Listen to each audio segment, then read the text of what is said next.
মায়া মায়া জিনিসটা আসলেই অদ্ভুত। ও কখনো অনুমতি নেয় না। তুমি ভাবো তুমি অনেক শক্ত, অনেক বুঝদার। তারপর একদিন কেউ তোমার দিকে তাকিয়ে ক্লান্ত গলায় বলে, খেয়েছো?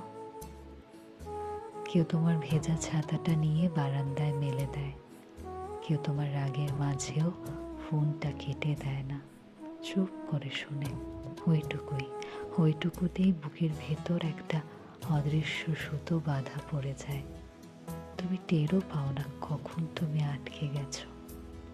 ভালোবাসা তখন আর গল্প থাকে না। ও কখনো আগুন হয়ে তোমাকে পুড়িয়ে ফেলে, কখনো আবার বৃষ্টির মতো নরম হয়ে তোমাকে ভিজিয়ে দেয়। মানুষ তখন নিজের নাম, নিজের জেদ, নিজের হিসাব সব ভুলে যায়। সে শুধু একটা জিনিস খোঁজে, ওই মানুষটার পাশে বসে একটু নিঃশ্বাস নিতে পারা। আর একবার মায়া লেগে গেলে পৃথিবীটা ছোট হয়ে আসে।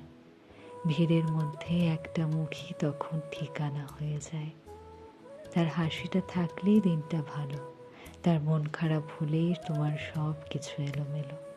তখন আর আলাদা করে কিছু চাওয়ার থাকে না। মানুষটার অস্তিত্বটাই তখন সবচেয়ে বড় পাওয়া হয়ে যায়।